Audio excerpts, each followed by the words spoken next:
amigos da hotelaria. Estamos aqui nos estúdios da Rede Prime de Comunicação, no qual já fazemos o nosso agradecimento por nos oferecer essa estrutura técnica e humana para realizarmos o nosso podcast, que chega no número 49º, não é? O nosso próximo programa já é Bodas de Ouro, vamos dizer assim. E esperamos, obviamente, contar com a audiência de todos vocês. Hoje estamos aqui recebendo uma executiva de alto padrão da hotelaria brasileira. A satisfação de conhecê-la pessoalmente hoje. Ao longo desses anos não tive essa satisfação, mas hoje aqui estamos conhecendo a nossa convidada, que vai contar toda a sua trajetória profissional e empresarial. E vamos bater um ótimo papo aqui. Mas antes de apresentá-la, quero agradecer mais uma vez o apoio da Federação Brasileira de Hospedagem e Alimentação, a FBHA, na pessoa do presidente Alexandre Sampaio, e também a Associação Brasileira da Indústria de Hotéis, MG-ABIH, na pessoa da Flávia Araújo, que ontem estivemos juntos. E quero aproveitar aqui para parabenizar também uma outra grande hoteleira, grande amiga, que é a Érica Drummond, presidente da nossa Casa do Turismo. Ontem estivemos num coquetel de lançamento, primeiro na reunião da diretoria e depois o coquetel de lançamento do novo portal da Casa do Turismo, que é o Visite Belo Horizonte. João, você consegue projetar aí para nós? E lançando esse novo portal que tem aí todo o arcabouço, da infraestrutura de Belo Horizonte para captação e receber os eventos nacionais e internacionais.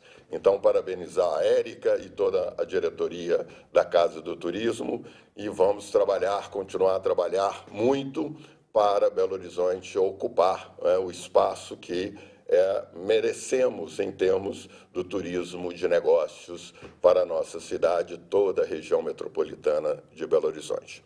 Bom, hoje eu estou aqui com uma grande amiga, parceira, que também já esteve aqui como convidada, falando sobre sua trajetória pessoal e profissional, que é a minha amiga Ariadne Silva. Viu que eu acertei, que tem hora que eu chamo ela de Leite, ela fica brava comigo. O Martin Van Slews, nosso amigo e parceiro nesse projeto, está a trabalho no Rio de Janeiro, e quem vai a trabalho no Rio de Janeiro ao longo da semana não resiste, acaba sendo fisgado pelaquela maravilha de cidade. Então, vai passar o final de semana lá. E eu convidei a Ariadne para fazer dupla comigo hoje, que não é sertaneja, para receber a Ana Paula. E Ariadne, tudo bem, minha querida? Tudo bem. Obrigada, primeiro, pela oportunidade de estar aqui com esse grande ícone. Adoro quando tem essas grandes mulheres aí da hotelaria representando a hospitalidade. Então, é um prazer estar aqui. Obrigada, Marcos, pelo convite. Muito feliz. Parceira de vários projetos, temos uma novidade para falar hoje, vamos informar, é só um teaserzinho, Mas, Ana Paula, bem-vinda a Belo Horizonte, bem-vinda a Minas Gerais, é um prazer recebê-la. Eu tenho uma relação extremamente umbilical com Brasília. O meu pai participou da construção de Brasília, trabalhava uma das construtoras mineiras, que, entre outras, mas principalmente as mineiras, que construíram Brasília. Meu pai era funcionário, então ele viajou muito levando máquinas, ele era motorista, levando máquinas para a construção de Brasília. Então, eu tenho Brasília no meu DNA. E eu nasci exatamente no ano da inauguração de Brasília. E tive uma irmã que morou muitos anos em Brasília, e hoje a minha querida filha, minha paixão, mora em Brasília também. Então, Brasília está aqui pertinho, do lado esquerdo, como diz Milton Nascimento, do lado esquerdo do peito. Muito bem-vinda. Eu sempre inicio o programa fazendo uma pergunta, e aí você, depois dessa pergunta, o microfone é seu. Só não pode levar para casa, mas ele é seu. Eu sempre pergunto aos nossos convidados: você bateu na porta da hotelaria ou a hotelaria foi atrás de você? Bom, primeiro, obrigada pelo convite, obrigada por estar aqui. Muito prazer conhecendo a Ariadne agora, né? E você também, pessoalmente. Muito obrigada. O programa de vocês é muito prestigiado, então vocês estão de parabéns aí pelo sucesso que vocês fazem. Respondendo sua pergunta, eu que fui atrás da hotelaria. Eu era da área de enfermagem, instrumentadora cirúrgica, trabalhava numa maternidade na Frei Caneca, lá em São Paulo. E aí, todo dia ia trabalhar na Frei Caneca, na maternidade, e na frente da maternidade tinha o hotel Holiday Inn Crowne Plaza. E aí eu olhava lá e falava assim, nossa, eu acho que lá deve ser bem melhor do que trabalhar nessa maternidade aqui. E, na época, fazia a faculdade de enfermagem junto com o trabalho de instrumentadora. E um dia fui lá perguntar como é que mudava de área, como é que entrava para a área de hotelaria, como é que se dava isso. Na época, acho que não tinha faculdade no Brasil. E aí tive algumas respostas, busquei faculdade, soube de uma primeira faculdade que abri no Brasil, lá em São Paulo, onde eu morava. E aí fui fazer o curso de hotelaria e, desde então, apaixonada pela área, porque uma vez que você entra na hotelaria, ninguém sai mais. Ninguém né? sai, é verdade. Ninguém sai, apaixonadíssima. E esse foi meu início na hotelaria, lá pelos anos 85, mais ou menos, que eu comecei a faculdade de hotelaria e desde então fiquei. E então você começou a carreira em São Paulo? Em São Paulo. Você é paulista de... Sou paulistana. E tive um convite para ir para Brasília quando eu tinha uns 26 anos. Recebi um convite de uma construtora que estava construindo uma série de hotéis no Brasil, a Encol, e fez um convite para eu ajudar nos projetos, na parte da operação dos hotéis, e aí fui. E hoje sou apaixonada por Brasília. Brasília e Minas são cidades irmãs, né? São irmãs. Brasília tem muito mineiro. Eu acho que Brasília tem uma cultura muito mineira. Os mineiros se sentem muito em casa em Brasília e vice-versa. A gente se sente muito em casa também quando vem para cá. E estou lá em Brasília já tem 33 anos, mais ou menos, 35 anos que eu estou em Brasília. Apaixonada. E entre a faculdade, entrar ter a primeira experiência profissional, até chegar a Brasília, como se transcorre esse período, essa trajetória? Claro, hoje você é a CEO da H Plus, né? E vamos chegar lá, né, ao longo da nossa conversa, mas esse período, por onde você passou, ou a sua carreira foi praticamente dentro...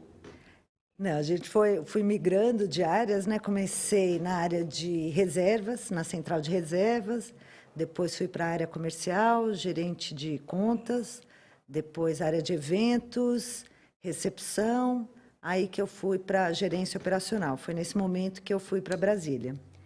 E em Brasília,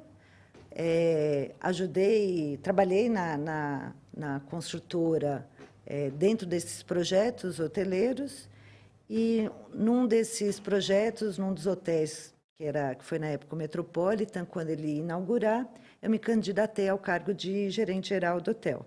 Muito difícil, né? Porque assim, isso tem 33 anos por aí. Quando eu me candidatei, o meu chefe falou assim: Paulo, mas você é mulher, né? Você tem filho pequeno, você é nova, acho que não vai dar certo, né? Eu, não, insiste em mim, acredita, vai dar certo. E aí comecei como gerente geral nesse hotel e tive outras passagens de gerente geral em Brasília até montar a minha empresa, que tem 23 anos. É verdade, não só o setor hoteleiro, né, infelizmente, mas, enfim, quase todas as atividades, a sociedade brasileira, né, ainda é extremamente machista, né, a posição, né, de lideranças predominantemente masculina.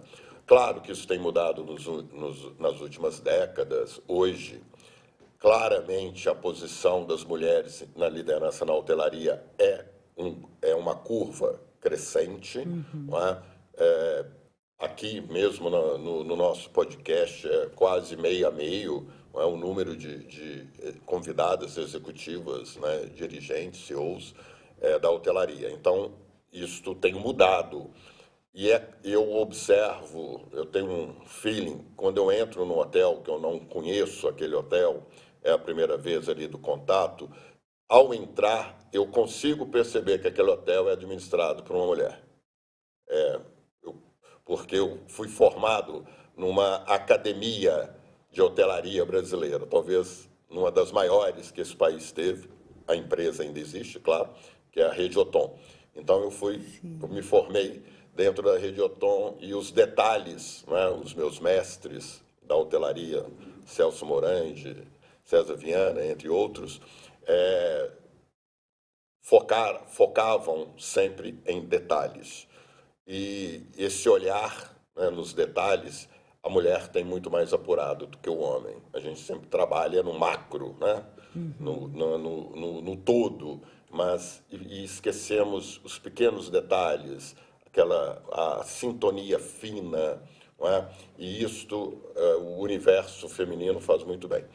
E isso é percebido claramente, né? E a posição hoje, então, da mulher no mercado de trabalho, em todos os setores, é crescente, na hotelaria não é. Só que nesse período você foi a primeira executiva pioneira em Brasília. Como é que esse Desafiador, desafio? né? Desafiador, porque a gente tem que abdicar de muitas coisas e, na época, uma cultura onde o trabalho, onde a posição enquanto mãe, enquanto dona de casa também não eram divididos, né? A gente teve um período. Hoje eu vejo meus sobrinhos, né, como que já são casados e têm filhos, que é uma outra organização. Mas há 33 anos atrás isso era bem diferente. Mas é uma cultura que vai mudando. Eu acho que o importante é o trabalho que tem sido feito em relação a isso, de buscar essas lideranças femininas e esse empoderamento mesmo. A gente fala empoderamento, parece uma palavra meio, já tá batida. Não, é o tempo inteiro reforçar na mulher que ela sim é capaz, porque eu acho que muitas vezes ela tem ainda esse sentimento de incapacidade de competir de igual para igual com o homem. E são complementares. Não é que a mulher tem que assumir todos os postos de liderança do país ou da hotelaria, mas de um equilíbrio entre homens e mulheres, porque são complementares, né? Como o detalhe, como as coisas mais macro. Então, hoje a minha equipe ela é formada nos cargos de liderança, nós temos 52% de mulheres, e isso é bem equilibrado, isso é muito saudável para a empresa. Ganham os hóspedes em qualidade, em uma melhor atuação, um melhor resultado como um todo. Então, isso é muito saudável. Mas foi desafiador no início, né? Não tem como não ser. Eu imagino. É que bom ouvir que, né, na sua empresa hoje já mais de 50% dos cargos de liderança. Porque, lógico, quando eu comecei na hotelaria, você também e a Ariadne, a força de trabalho feminina na hotelaria, e ainda hoje no setor de governança. De governança. E está aqui a Ariadne, que não deixa eu mentir, né, uma especialista na área. E praticamente estava concentrada ali um pouco na cozinha, um pouquinho na recepção, um pouco na área de eventos ali, mas não nos cargos de liderança. isso realmente mudou e mudou para melhor. Entrando nessa linha, Ariadne, você quer fazer uma dissertação, uma pergunta para a Ana? Sim, na realidade eu viajo muito, né? E eu vim de uma cultura da hospitalidade, né? Eu aprendi, trabalhei na Blue Tree muitos anos, né? E achei que a OC sempre pegou muito nessa questão, né? Da hospitalidade, do acolhimento. E hoje eu vejo que as coisas se perderam muito nos detalhes, né? A gente, infelizmente, assim, não são todos os hotéis, mas a gente vê que os processos existem, mas o acolhimento, né, o carinho ali, a experiência do cliente, às vezes tem deixado a desejar. Então, eu queria saber de você o que vocês têm feito na rede de vocês para manter isso, né? E para criar essa experiência positiva para o cliente, né? Porque hoje o cliente tem uma gama de hotéis aí à disposição, então a gente tem que fazer o diferente, né? Criar experiências diferentes para que ele queira ficar na nossa rede, né? No nosso hotel. Então, verdade, esse é um desafio. O cliente mudou muito, né? Eu também sou ex-Blue Tree. Então você até conhece. ouvi o programa que a Sheila Koch teve aqui, né? Há um mês atrás, 2 meses atrás. Uns 3 meses já. Uns 3 meses atrás, e foi incrível, né? Ela tem muita história, muita experiência, muita coisa para contar, né? E, de fato, ela sempre prezou muito por esse detalhe e essa exclusividade. É um desafio isso na hotelaria, porque cada vez mais as pessoas querem menos contato pessoal.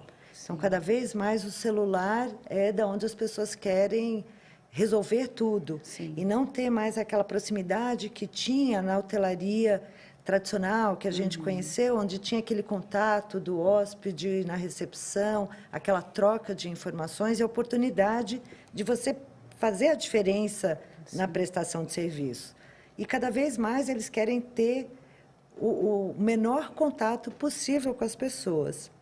Então, eu acho que o grande desafio que a gente tem nessa qualidade, no detalhe, é entregar bem o serviço básico. Talvez esse seja o caminho que a gente tem para acertar. Vamos fazer o básico bem feito?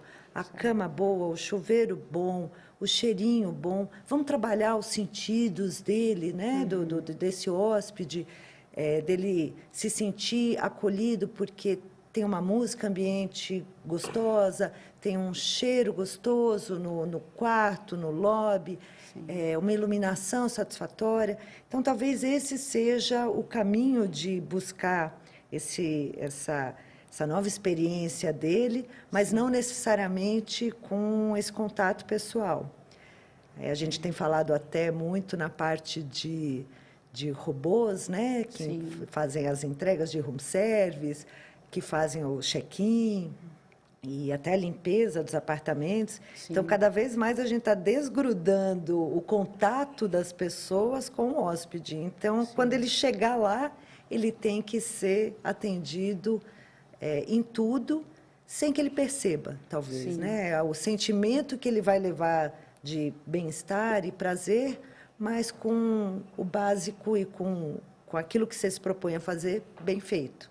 Muito bom. Essa questão que você colocou, e é fato, né? É a contemporaneidade, cada vez mais vivendo através da imagem, do virtual, não é? Tanto é que, muitas vezes, deixamos de receber, ou melhor, de entrevistar e ter aqui pessoas interessantes, porque elas não podem vir.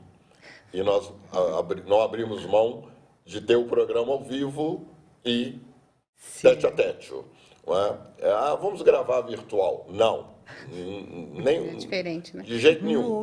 Prefiro muito não ter, não é, a oportunidade, mas para isso, para ter essa relação presencial, esse contato humano, esse calor, que ali as coisas são reais, claro.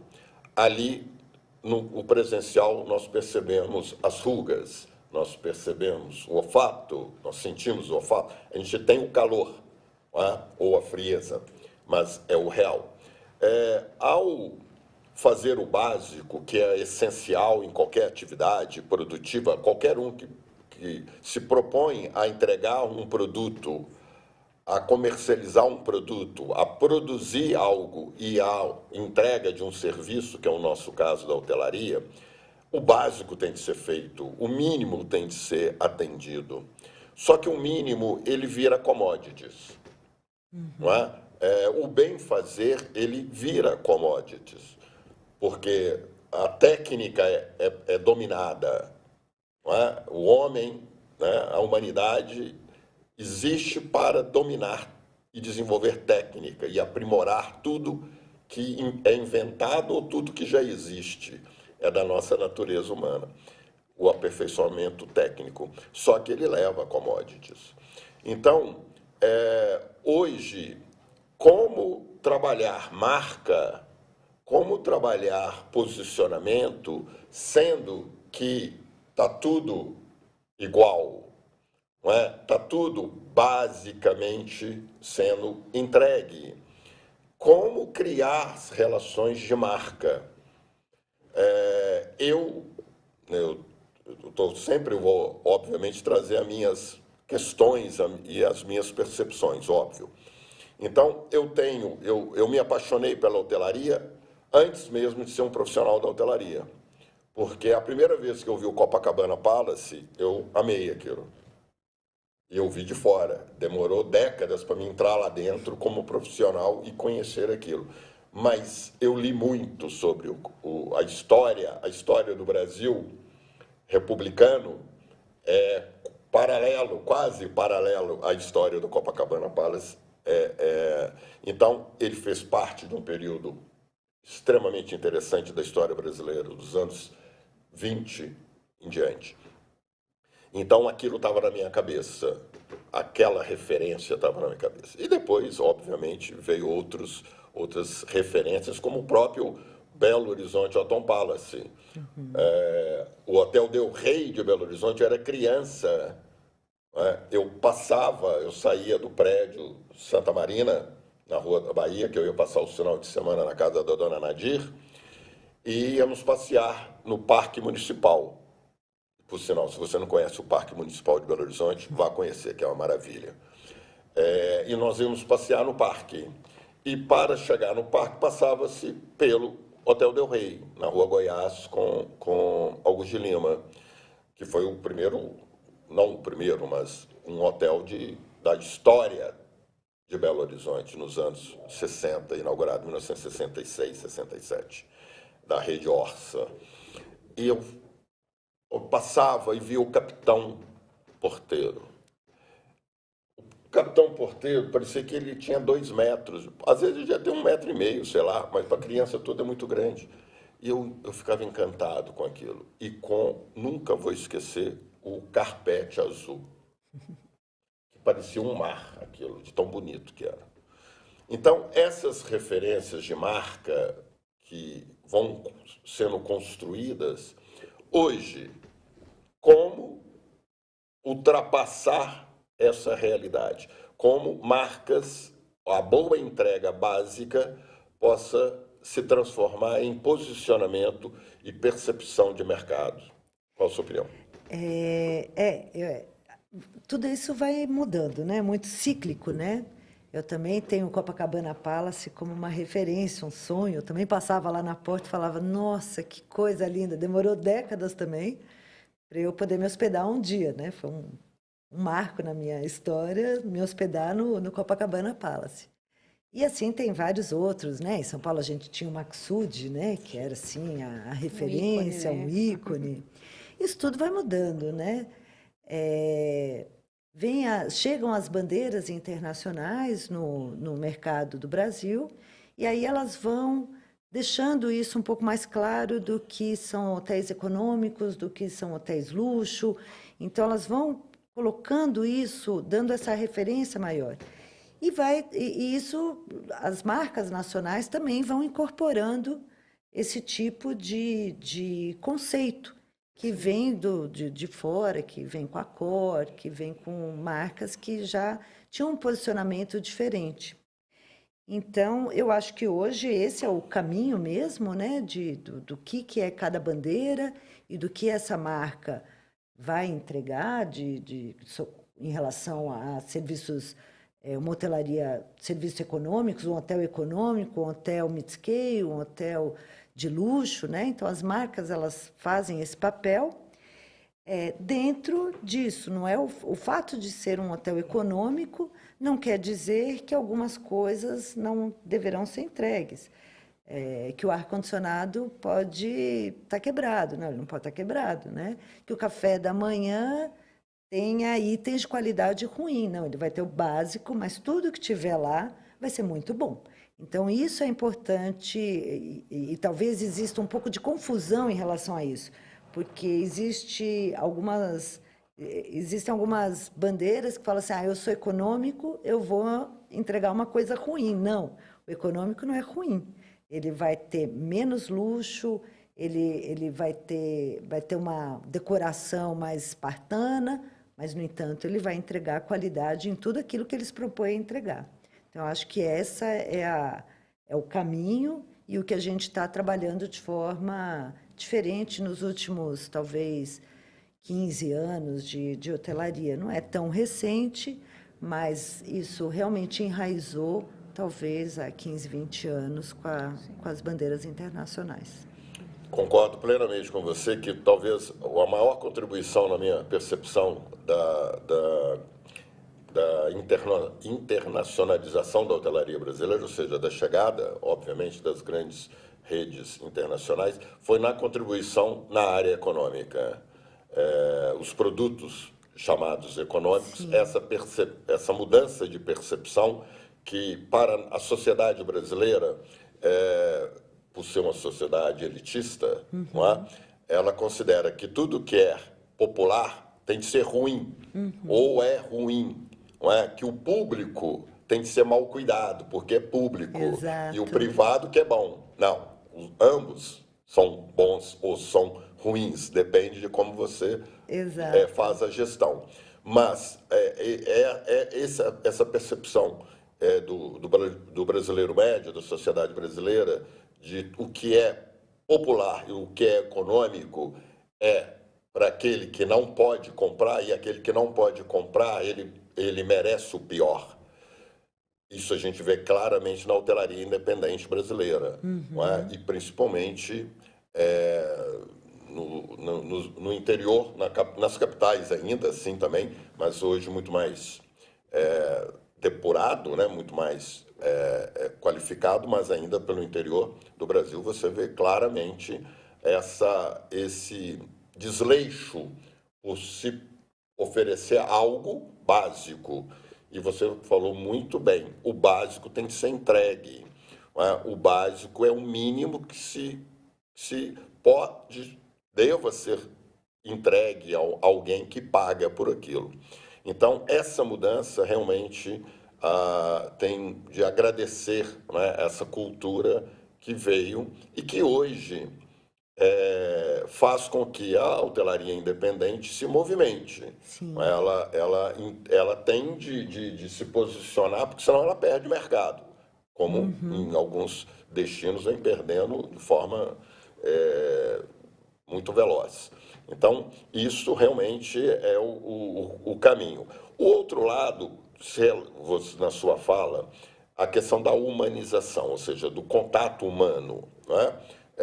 Eu lembro que nós somos do tempo que o bilhete aéreo é o carbonado, né? Com carbono vermelho, né? Que sujava a mão da gente, aquela coisa toda. E que você chegava no aeroporto, ele era totalmente humanizado, né? O supermercado, totalmente, pessoas ali para te atender. E hoje, basicamente, você tem os sistemas operacionais, a computadorização, a robotização avançando. Não é saudosismo, mas a hotelaria, nós fomos formados que ela é feita por pessoas, entregue por pessoas. Mas hoje, sim, a dificuldade ou os novos consumidores, esse distanciamento, essa busca de ter tudo que ele deseja ter, que ele pagou para ter, que ele espera ter, mas sem a humanização. Não é? Isso me preocupa, mas é uma realidade que nós temos de viver. Nesse sentido, me fala um pouco hoje da questão da tecnologia dentro da rede H+. Eu participei em março da Missão China, que foram alguns hoteleiros que participaram de uma série de feiras que teve lá na China.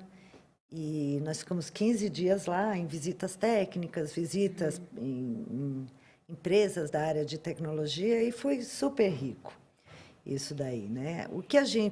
A grande preocupação da tecnologia é assim, e o que vai acontecer com a mão de obra? E o que vai acontecer com o desemprego? Como que vai se dar isso daí? E o que a gente vê é que uma coisa não elimina a outra. O ser humano ainda precisa estar por trás de tudo aquilo lá. Nem tudo se resolve com a máquina e com a tecnologia. Ela tem a sua agilidade, ela tem o seu charme, o robozinho que entrega a room service, ele aumenta o número de vendas, sem dúvida, porque todo mundo quer ter a experiência de abrir a porta do seu quarto e está lá um robozinho que abre uma portinha aqui, o prato está lá. Então, essa é uma experiência bacana, nova e divertida até. Sim. Mas não é ele que vai preparar o prato, não é ele que vai fazer aquele mise en place. Então, assim, isso não elimina ainda a humanização e o serviço todo que está por trás daquilo lá. Você vai ter um check-in mais ágil? Sim, isso é bom. É bom você eliminar filas no hotel, nos horários de pico, né? E em Brasília, a gente tem muito esse horário de pico, os check-ins começam a partir das 17, 18 horas. Então, assim, deixar uma pessoa numa fila, se você pode evoluir para um check-in online, no celular ou num totem, seja lá como for, isso é bom, né? Ninguém quer ter a fila, mas isso não vai eliminar o recepcionista lá, porque é ele que vai tratar de todo o cuidado que tenha, de alguma especificidade, de alguma necessidade especial. Então, assim, uma coisa não vai eliminar a outra. Mas a tecnologia vem para agilizar. O mundo está rápido, né? Então, a tecnologia nos traz isso, essa rapidez, essa agilidade em todos os processos. Então, isso também pode ajudar muito a trabalhar na hotelaria o nosso problema de mão de obra, né? Que tem sido hoje tão discutido, né? A falta de mão de obra. Então, isso é uma questão que a gente tem que tratar. Na China, eles comentaram sobre isso, né? Empresas chinesas que falam que determinado tipo de trabalho os chineses não querem mais fazer. Então, se o trabalho for só entregar um sanduíche no quarto, que não tem alguma coisa pensada, que seja um trabalho mecânico, o próprio chinês também não quer mais fazer esse trabalho, porque ele quer desenvolver outras habilidades e outras coisas. E eu acho que isso está chegando também, reverberando um pouco no Brasil. A gente não encontra pessoas para fazer determinados trabalhos que são muito mecânicos. Sim. Eles não querem mais isso. Eles estão tendo acesso a cursos online, a faculdades, a uma série de estudos, e eles querem fazer mais do que só carregar a bandeja para um room service ainda, que não tem nenhuma interação com o hóspede, com o cliente, nem nada. Então, acho que para essas atividades muito mecânicas, a tecnologia vai ser muito útil para o crescimento, né, do país, desenvolvimento do país e do setor em si. E até assim, fazendo um adendo, né, o que você falou hoje, que o hóspede ele é muito ali, está muito no celular, né, ele quer essa agilidade, a gente vê que a nova geração também de colaboradores, eles também não querem falar com o hóspede, né? Eu vejo isso, assim, eu contrato pessoas e eles têm dificuldade de falar por telefone, por exemplo, eles preferem falar por mensagem. Até recrutamento e seleção, né, é tudo ali. Ah, mas eu quero que você venha até que não pode ser online, não pode ser pelo celular. Então, você vê que isso mudou até internamente, né? Não só em questão ao hóspede. Sim, essa mudança é geral, né? É geral. Dessa geração. Eu vou dizer que eu nem sou essa pessoa tão saudosista, porque eu gosto. Sim, eu gosto dessa agilidade, dessa tecnologia, dessa facilidade, né, de resolver tudo de forma mais ágil na palma da mão, né? Com certeza. Eu gosto disso. Claro que existe um lado nosso saudosista do contato pessoal. Eu não acho que o programa aqui, por exemplo, poderia ser online, aí é outra coisa, né? Isso não elimina esse contato e essa oportunidade que a gente está tendo de se conhecer melhor. Com certeza. Então, nem tudo pode ser substituído, mas algumas coisas que agilizam a nossa vida é muito bom. Muito bom. Concordo. O processo da evolução técnica, ela é inerente, como eu disse, à nossa humanidade, né? A sociedade, seja ela qual for, em que época for. Mas eu me preocupo muito em relação à humanização das relações, né? Eu lembro muito bem que, e aproveitando a presença de Ariadne, as governantas, quando iniciamos na vida hoteleira, elas eram orientadas a olhar para baixo, a nem dirigir o olhar ao hóspede, não é? Sempre numa posição serviçal.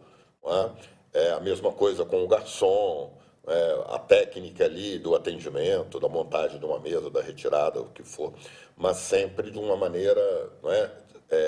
Entre o servo e o senhor, aquela distância, aquele distanciamento. Hoje é exatamente o contrário. Hoje o que nós temos é de humanizar a camareira para que ela possa, dentro do pouco momento que ela possa estar diante do hóspede, diante do cliente, ela está humanizando aquilo, ela está interagindo. A mesma coisa o garçom, não é? Aquele garçom proativo, aquele que não só com o intuito de vender mais ali ou produzir mais ali naquele atendimento, mas ele buscando sutilmente a atenção, pegar o ponto sensível daquela pessoa e ali interagir. O quanto nós, na sua opinião, o quanto nós, líderes, não é? Gestores, estamos distante dessa orientação para os nossos liderados. O quanto nós temos de trabalhar que a técnica, o conhecimento, a evolução da técnica, ela está aí, não tem como fugir a isso, vai continuar expandindo, mas o quanto esse processo de humanizar o contato, quando esse contato existir, quando ele for solicitado, e não como você, né? É uma verdade hoje. Você hoje vê claramente as pessoas comunicando uma do lado da outra através de mensagem. Quer dizer, perdendo total oportunidade até de evoluir a língua, né? O conhecimento. Como você vê isso e quais as ações você tem na sua empresa, na sua rede, nesse sentido? Está coberto de razão, Marcos. Realmente, na hora que você tem a oportunidade de estar presente, você tem que estar presente inteiro. Inteiro. Isso é na governança, na recepção, em qualquer setor, na área de eventos, na área de vendas. Então, na hora que você tem a oportunidade, você tem que estar inteiro mesmo e 100% disponível, sem essa coisa que você falou que é interessante, né? De fato, a hotelaria antiga tinha isso do serviçal, do baixar os olhos, né? Não ter esse cruzamento de olhos, em especial, até se fosse um homem ou uma mulher, né? Então, deveria ter esse distanciamento. A gente é muito focado em treinamentos dentro da empresa, é uma coisa que eu não aceito diminuir verba de treinamentos, a gente é muito focado nisso.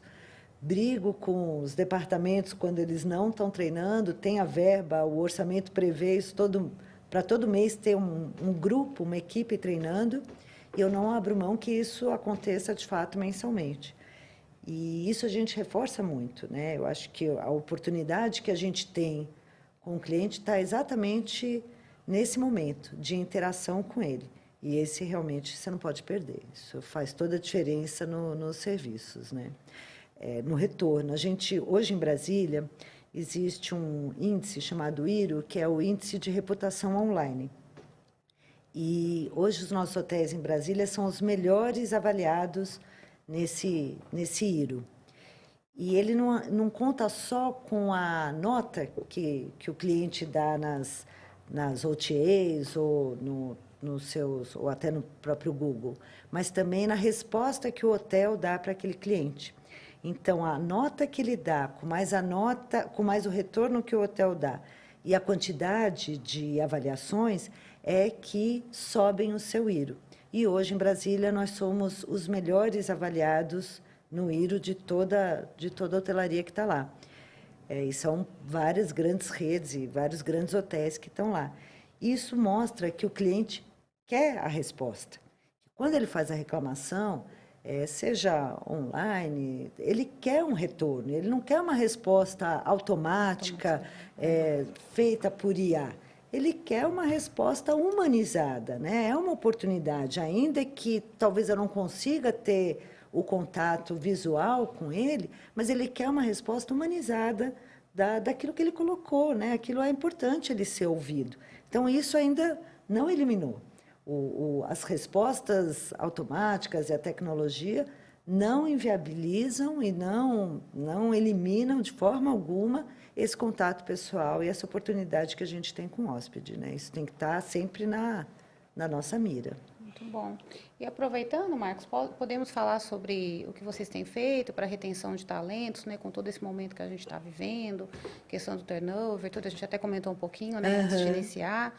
Você pode explanar um pouquinho para a gente do que a rede de vocês tem? Então, a gente, como todas as redes, estamos sempre observando o nosso turnover, apesar que a gente entende que o nosso turnover ele é um turnover bem equilibrado.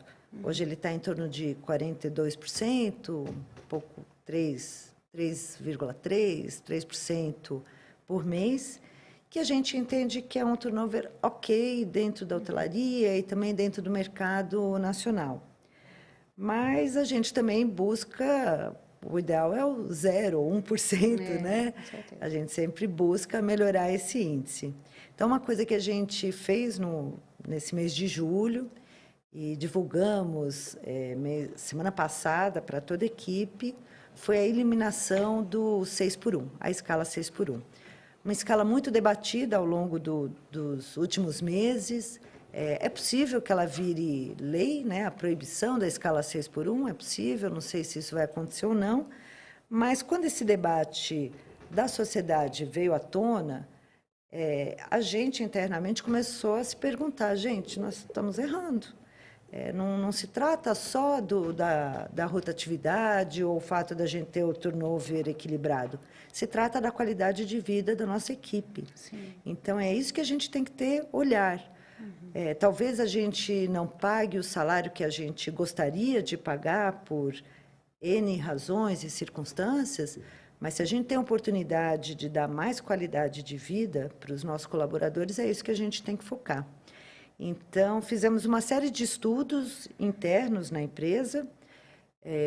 Alguns são desafiadores, né? Sair dessa escala, mas são possíveis.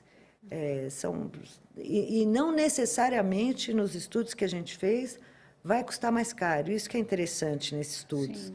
Porque, na medida que a gente também muda para 5x2 ou 12x36, a gente tem algumas economias em vale transporte, vale alimentação, que acabam suprindo a contratação de mais um colaborador para fazer parte daquela escala. Então, no final das contas, isso não onerou tanto a empresa e a gente tem certeza que vai fazer toda a diferença.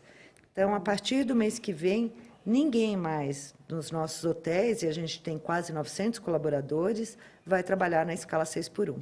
Ou é 5x2 ou 12x36. E quando a gente fez esse anúncio em especial para a equipe de governança, que todas ainda trabalhavam na escala 6x1, foi uma super comemoração, né? Uma imagino. grande comemoração.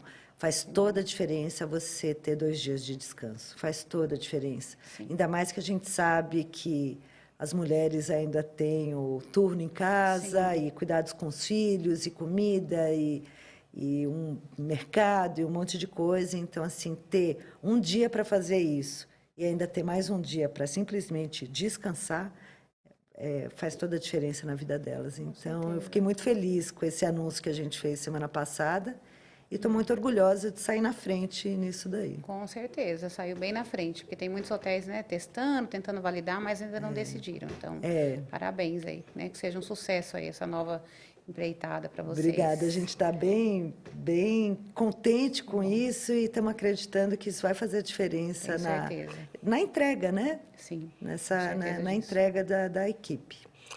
Parabéns pela iniciativa. Nós sabemos que a legislação ela sempre é atrasada em relação à sociedade. Não é? Os fatos vão se consolidando e, a partir de fatos, aí se cria as regulamentações. Então, a lei sempre está atrasada. E, no nosso caso, há um engessamento muito grande na nossa estrutura das relações de trabalho. Né? Uma legislação pesada, em descompasso nos seus princípios com a realidade hoje, e uma delas você acabou de narrar. Primeiro, a questão da carga horária, em específico, sabemos, né, que a área da governança é predominantemente feminina, sabemos que a mulher hoje representa, arrimo de família, não é? Enfim, entre tantos fatos, e isso é muito bacana. E como você sabe, eu sou da Federação Brasileira de Hospedagem e Alimentação, nós somos uma estrutura sindical patronal e lidamos no nosso dia a dia, através dos nossos sindicatos, de todos os embates, não é? Na busca realmente de transformar um ambiente de trabalho o melhor possível e economicamente o mais produtivo possível para as empresas. Então, um exemplo que você está dando, vou compartilhar, não só aqui no nosso podcast, mas também junto ao nosso grupo da FBH, porque é um caminho. Sim. Esta é a busca de solucionar um fato da realidade. Então, quem tem de fazer isso somos nós, são as pessoas, são os atores, são as empresas, os dirigentes e das sem empresas. Resistência, né, E sem Marcos? resistência, não tem assim, que brigar faz um para estudo, isso. Não tem que brigar por Entendi. isso, não tem que falar logo de cara, isso é impossível. Estuda, faz estudo na ponta do lápis mesmo, porque a diferença é muito pequena no final das contas, pelo que ele agrega. Então, é isso que a gente tem que pensar, né? A gente tem que, as empresas também têm que abrir mão, em alguns momentos, de alguma coisa para agregar mais qualidade, mais entrega, mais comprometimento daquela equipe, né? Então, e não vai ser tão difícil. Então, estou à disposição, se vocês precisarem de qualquer informação mais detalhada disso, dos nossos estudos, estou à disposição, porque eu acho que é um ganho para todo mundo, inclusive para a empresa. Não, claro, e isto nós sabemos que o setor hoteleiro não é um setor indiferente do status quo do hotel, de qual segmentação ele está, qual posicionamento ele está, mas nós não somos atraentes no que diz respeito à remuneração, indiferente da função. Comparada a outras atividades produtivas, nós somos muito aquém. Então, atrair talentos ou reter talentos, se você não pode ser pelo lado econômico, você pelo menos tem que ser pelo lado do ambiente, né? do aconchego, né? De você dar uma contrapartida que justifique as pessoas optarem pelo nosso setor. E por falar em setor, fale um pouco mais sobre a trajetória da H+, hoje o número de hotéis, apartamentos, em qual a geografia da rede hoje no cenário brasileiro. Conta um pouco dessa construção sua. A H+ ela surgiu há 23 anos. Na época eu ainda era gerente de hotel e eu sentia a necessidade de ter um produto diferenciado na cidade, em Brasília especificamente, que tinha muito o hóspede que ia de uma forma temporária, mas ele não sabia se ele ia ficar temporário um mês, porque ele ia trabalhar em algum ministério, algum órgão público, ou se ele ficaria lá 4 anos, 8 anos, né? Então, era um temporário que não tinha data para finalizar aquele temporário. Então, a gente sentia que faltava no mercado um produto voltado para esse hóspede long stay, com menos burocracia, com mais facilidades de entrada, com menos garantias da locação, alguma coisa mais simplificada. E na época falei com algumas construtoras no mercado imobiliário. Elas interessaram por esse tipo de lançamento. A indústria imobiliária estava buscando um produto novo para lançar no mercado e acho que convergiu nesse sentido. Então, lançamos os primeiros long stays e hoje eles estão aí voltando à tona, né, como os STEs, né, todos aí bombando. Mas eram os nossos long stays antigos com o sistema pay-per-use. Então, saía um pouco daquela proposta dos anos 90, que eram os apart-hotéis, que cresceram tanto, né, na época com os Parthenon, né, que cresceram tanto Brasil afora. E a gente lança o produto com a marca H+, long stay para esse mercado de Brasília. E teve uma super boa aceitação no mercado local. Depois, trabalhamos muito tempo nesses long stays e depois migramos para os hotéis de diárias convencionais, com formação de pool, ou 100% hotéis, e todos com lançamento aí próximo à Copa, 2014, 2015, até 2016 a gente teve o último. Então, começamos com long stay e hoje temos muito mais mercado dentro da hotelaria do que com os long stays. Atualmente, a gente tem 8 hotéis de diárias, 5 em Brasília, 1 em João Pessoa, 1 em Campo Grande e 1 em Palmas, e mais 8 hotéis de long stays. Esse está sendo o nosso campo de atuação hoje. E agora vamos... Um pequeno spoiler, mas não muito spoiler. Agora, a nossa ideia é avançar com franquias.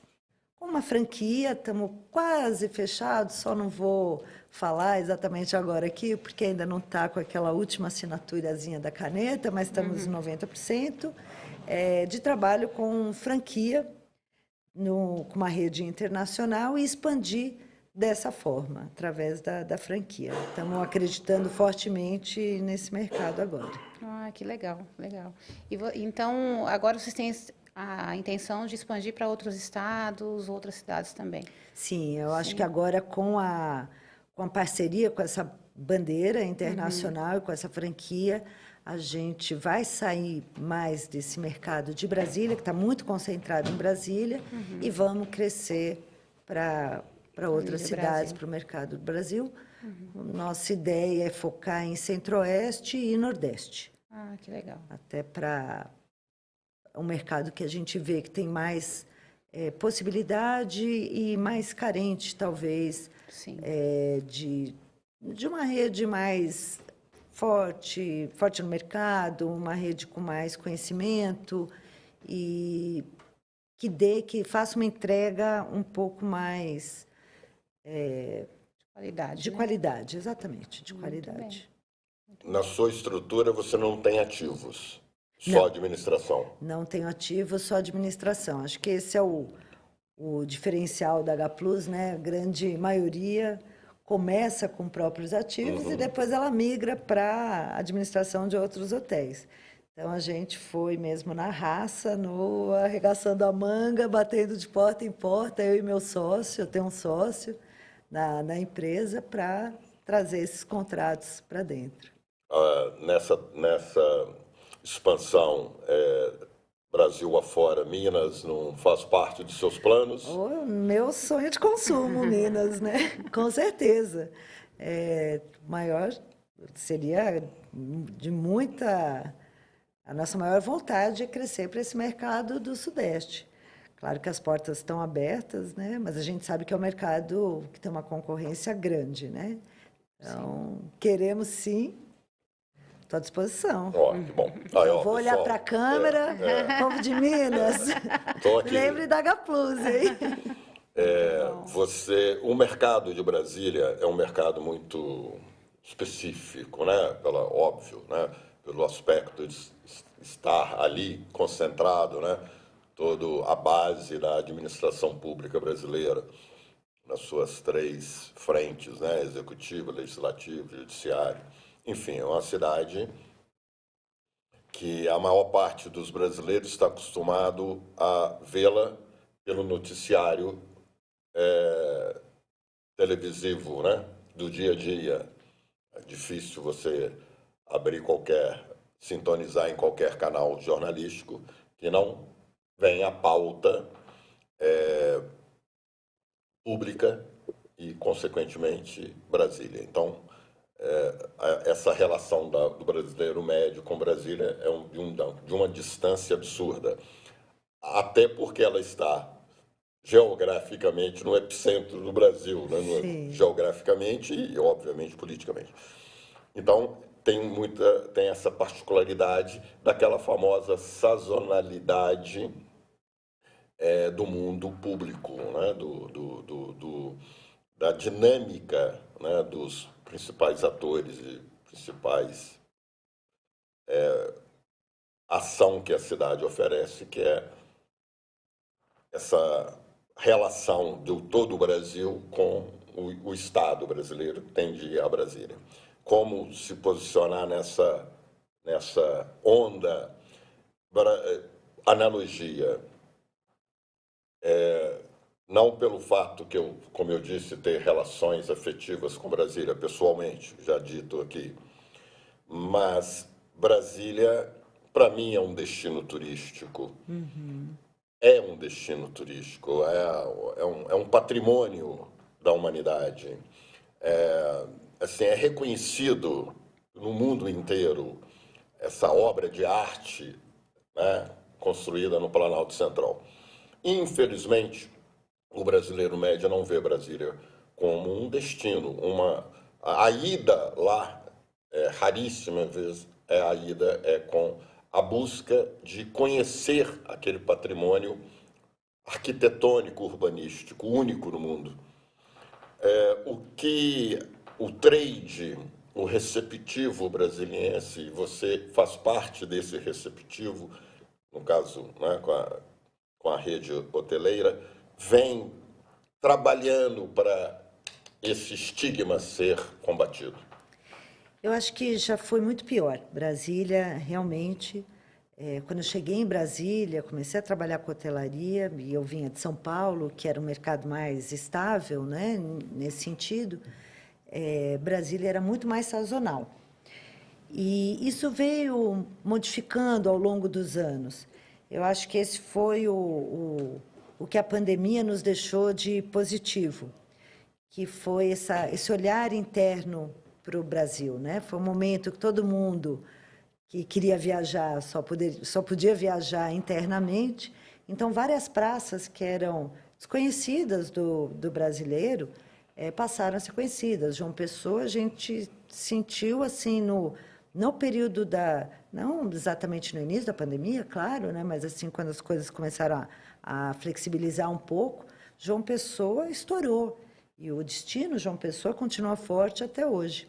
E a mesma coisa foi Brasília. A gente recebeu muita gente em Brasília que começou a conhecer aquilo lá que antes não tinha tanto estímulo e incentivo.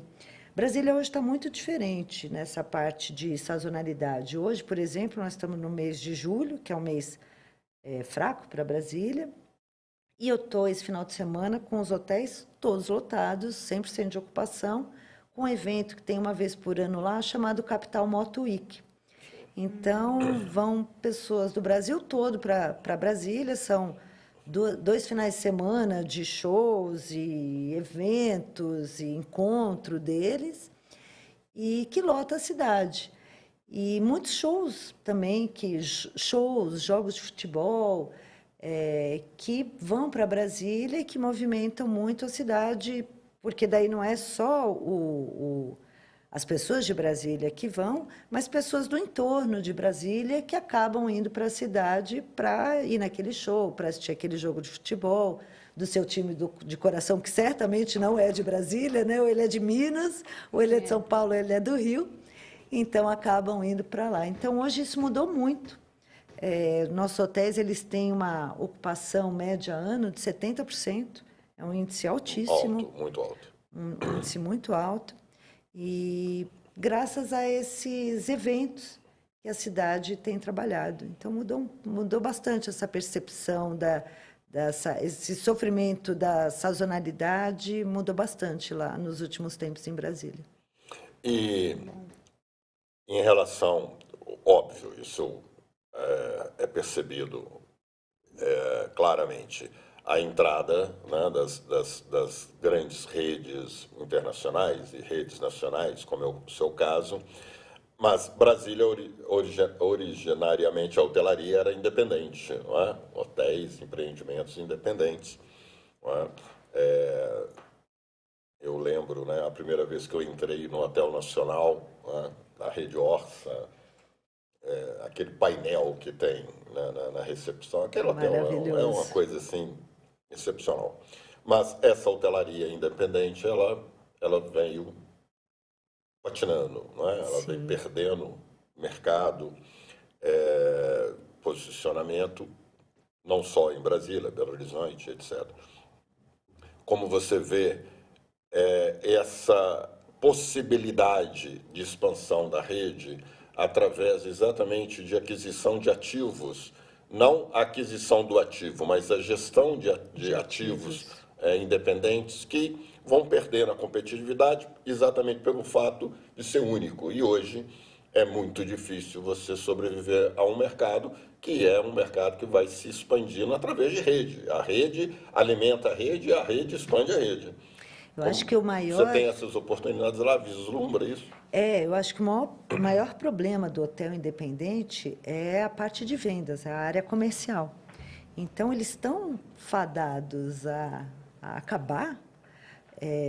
A gestão independente não necessariamente vão vender seus ativos, mas eles vão acabar migrando para algum tipo de parceria, gestão compartilhada, franquia, seja o que for, porque as vendas mudaram muito. Antigamente, a reserva era feita por um telefone que você ligava para o hotel. Então, eu quero me hospedar nesse hotel. Hoje, a distribuição ela é feita toda de forma online, nos canais de distribuição. Então, fica cada vez mais difícil para um hotel independente se tornar conhecido em todos os canais de distribuição que as grandes redes conseguem acessar. E muito caro, né? Fica muito caro para um hotel independente contratar esse canal de distribuição, contratar uma pessoa de RM e fazer toda essa gestão dessa comercialização online. Então, eu não vejo como eles vão conseguir sobreviver a essa questão da chegada do seu hóspede lá, né? Da migração dessa reserva, da vinda dessa reserva. Esse é o grande desafio para o hotel independente. Ele não tem como competir com as mesmas condições do que as redes têm. Não é só as grandes redes. A H Plus tem o seu canal de distribuição também faz as suas reservas, mas eu tenho 8 hotéis de diárias para fazer isso. Para um hotel sozinho bancar isso e suportar financeiramente isso, eu diria que é impossível. Então, a questão não está nem na gestão das despesas, que é muito bem feita, e a lupa pelo próprio dono, né? Com certeza vai ser muito bem feita pelo dono, mas a geração de receitas dele vai ficar muito comprometida.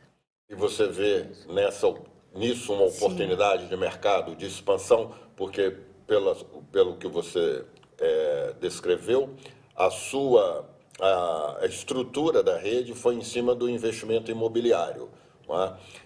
E não de ativos familiares, né? Ou pessoais. Você vê que isso é um caminho, não só em Brasília, mas em outras praças? Com certeza. Vejo isso como um grande caminho, é o que a gente busca na expansão, é a gestão desses ativos através ou da marca H Plus ou através de uma franquia com uma marca internacional.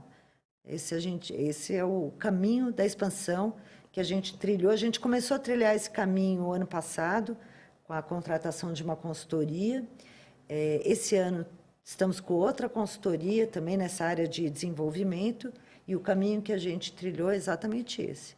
Essa busca desses ativos para fazer essa gestão compartilhada. Que legal. Passa rápido, né? Passou mesmo. Né? Talvez deixamos algumas lacunas na nossa conversa, mas antes de passar a palavra para as suas considerações finais, eu quero aproveitar. João, por gentileza, a apresentação lá do Encontro da Hotelaria, não sei se você sabe, nós realizamos em Minas e agora também fora de Minas, o Encontro da Hotelaria, um projeto, né, que iniciei há muitos anos atrás e que é o único evento itinerante da hotelaria brasileira e talvez até mundial, que nós realizamos os eventos aonde existe a realidade hoteleira e, consequentemente, turística. Então, o Encontro da Hotelaria já foi realizado em Minas Gerais em 16 cidades, do norte de Minas, do oeste, do leste mineiro, do sul, da região central aqui. E a última edição, que eu quero que o João coloque aí no ar algumas imagens. Ô, João, eu não estou conseguindo pelo meu computador aqui, não. Eu travei aqui. Se você puder, por favor. Realizamos a primeira edição fora de Minas, que foi na cidade de Olímpia, em São Paulo. Não sei se você conhece Olímpia. Sim. Olímpia é uma realidade turística extremamente poderosa.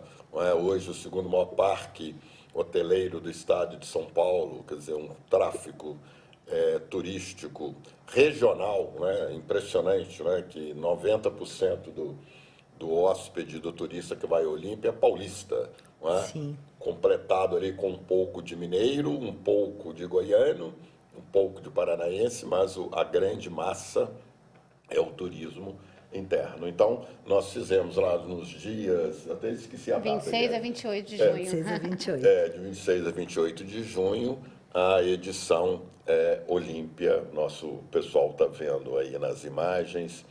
E eu quero aqui aproveitar que depois do evento, eu estou voltando aqui no estúdio. Eu fiquei quase 2 meses sem gravar nada. O Martin aqui segurando a onda sozinho. Então, eu não posso deixar de agradecer a Olímpia por ter recebido o Encontro da Hotelaria e citar nomes de pessoas extremamente importantes na construção dessa ação em Olímpia, que foi, primeiro, o prefeito da cidade, o Geninho, que abraçou o evento, nos deu uma receptividade enorme, toda a hotelaria instalada de Olímpia, em especial os 4 grandes resorts da cidade, que nos receberam de maneira assim enorme, colocaram suas equipes full time praticamente durante os 2 dias do evento.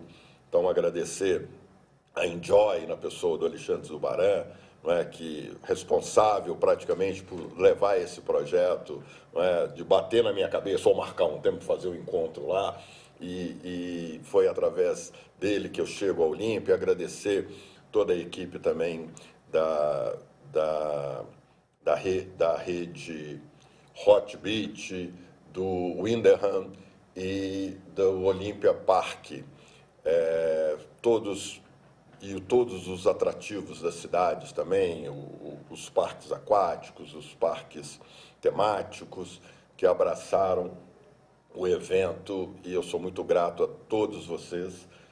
Espero voltar um dia, né? A Ariadne esteve conosco lá, foi uma das nossas palestrantes. Passou -se ali, não passou? Passou, né? Está passando várias fotos. Né? E todas as empresas que lá estiveram, que estão sendo projetadas aí, a Confiança, empresas que estão conosco nesse projeto há muitos anos, Então, eu só tenho realmente a agradecer a participação. Foram mais de 700 inscritos e passaram mais de 700 pessoas durante os 2 eventos. Foi o maior evento em termos de montagem que eu fiz e o maior em termos de visitação.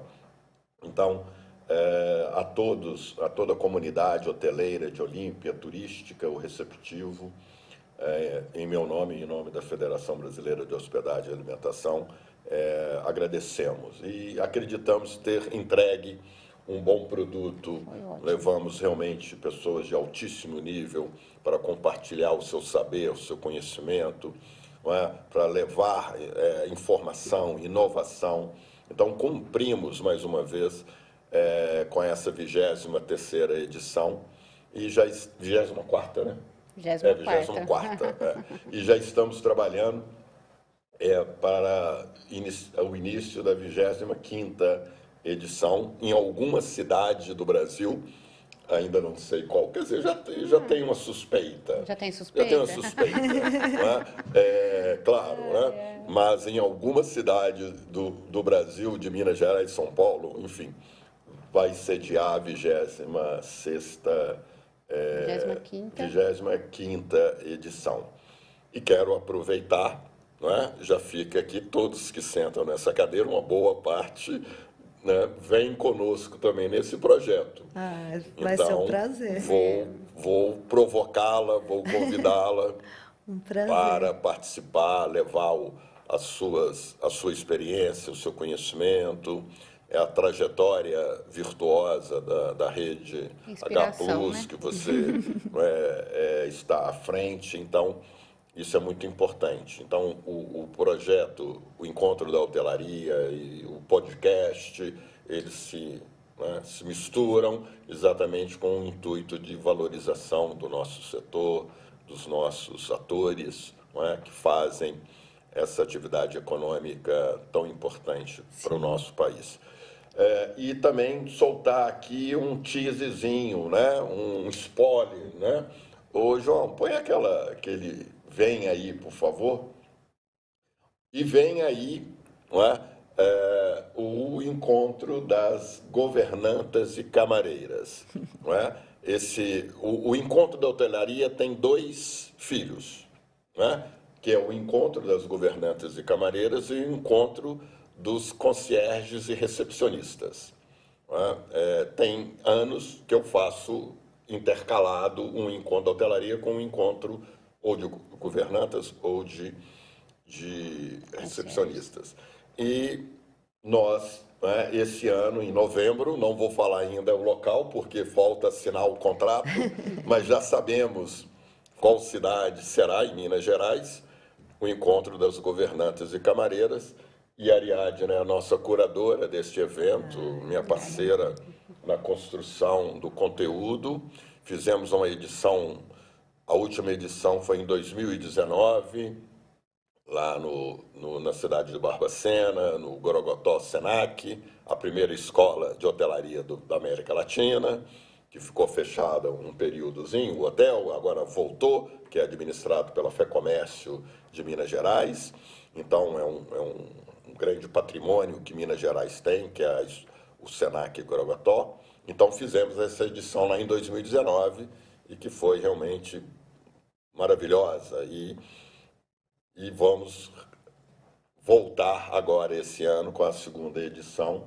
Então, camareiras e governantas, fiquem atentas, porque daqui a pouco nós vamos anunciar em qual cidade vai acontecer, as datas, tudo certinho, para mais uma vez levar um contingente das nossas queridas camareiras e governantas de Minas Gerais e, vamos dizer, do Brasil, Nós vamos trabalhar para que possamos lá fazer um grande encontro e valorizar cada vez mais essas profissionais. E está aqui a Ariadne, que é uma representante que faz um trabalho muito bacana nesse setor. Obrigada. Quero também mandar um abraço para o meu amigo André Iucchi, presidente do nosso Sindicato de Hotéis, Bares e Restaurantes de Varginha, que lançou o seu livro, e eu estive lá no lançamento, Tempero Mineiro. Ele faz aí um blend, ele é de origem O japonês que nasce no Brasil é Sansei, né? Nisei. Nisei. Então, de origem, a família dele é japonesa. E ele tem um belíssimo restaurante em Varginha e faz aí uma ponte entre a culinária mineira e a japonesa. É um ótimo dirigente sindical, um grande amigo, um grande parceiro. Então, um grande abraço para você, André. Foi muito bom estar aí com vocês na semana retrasada. Bom, Ana, te passo a palavra para suas considerações finais. Se faltou alguma pergunta ou algum ponto que você queira dar ênfase em relação ao nosso bate-papo, fique à vontade. E de antemão eu já te agradeço por estar aqui, né, na capital de todos os mineiros, participando desse nosso podcast Gestores da Hotelaria. E um detalhe, o Martin te deu no show, mas te deu 2 nos shows.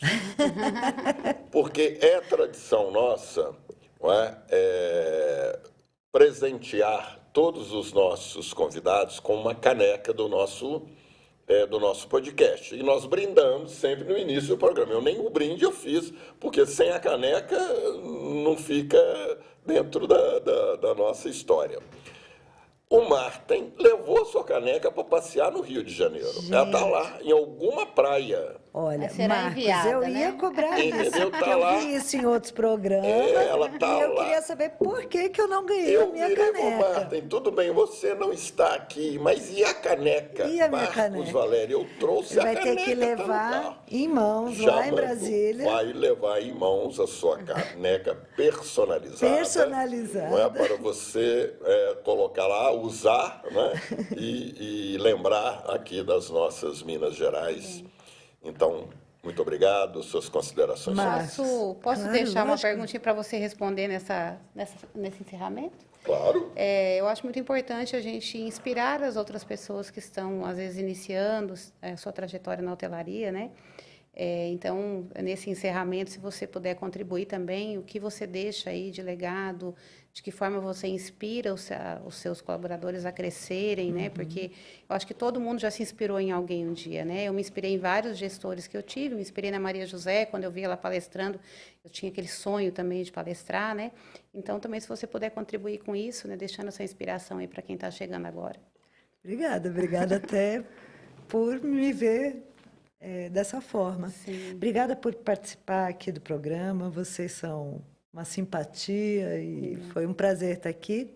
Eu sou um pouco tímida, e talvez um pouco muito, e me senti muito à vontade aqui, vocês deixam a gente muito à vontade, então, muito obrigada pelo convite e pelo bate-papo tão gostoso e tão descontraído que a gente teve.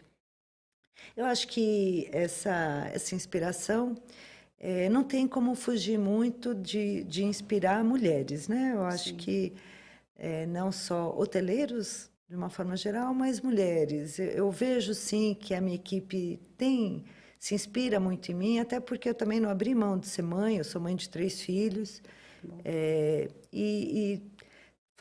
tenho a minha vida normal e profissional, pessoal e profissional, e não abri mão de nada, não abri mão de ser mãe, não abri mão de ter amigos, não abri mão de ser casada, não abri mão do lado profissional. Então, tem sim como a gente conciliar tudo de forma sensata, organizada, tá inteiro em cada momento, quando você estiver naquele momento. Eu lembro quando eu estava eu tinha uma filha, a minha filha mais velha era pequena, e Arquinho, em São Paulo, a gente chama de Tiara. E eu cheguei em casa e estava brincando de Barbie com ela, e aí a minha... Gravou, tá vendo? Gravou. Que hoje não pode confiar em nada. Ó, gravou aqui sem eu tocar nele. E aí a minha pessoa de reservas virou e falou assim para mim, uma pessoa está aqui, queria saber qual desconto que você vai dar na diária. E eu falava, mas ele quer uma tiara? Não, é diária. Tiara, porque eu estava inteira naquele momento. Então, acho que isso é importante, é você estar inteiro, quando você estiver lá, que você se dedique de corpo e alma àquele momento, seja com a sua família, seja no trabalho, seja no estudo, mas tudo que você fizer, se fizer de forma do coração mesmo, né? E tá inteira naquele momento e com um foco e um radar só naquilo lá. Então, acho que essa é a forma de eu me inspirar. Ninguém precisa abdicar de nada para ser uma grande profissional na vida. E principalmente para as mulheres, né? Assim, acredite em você, no seu potencial, não se intimide por nada, né? E esse sucesso vai ser garantido. Muito obrigada, obrigada mesmo pelo programa, oportunidade, bate-papo tão gostoso. Nós que agradecemos, espero revê-la em breve. E a todos vocês que nos prestigiam assistindo o podcast Gestores de Hotelaria, encontramos no próximo programa, que é um programa especial, né? Vamos chegar a 50 programas gravados ao vivo, aqui diretamente dos estúdios da Rede Prime de Comunicação. E acho que vai rolar até um espumante no dia. Um grande abraço e até o próximo programa.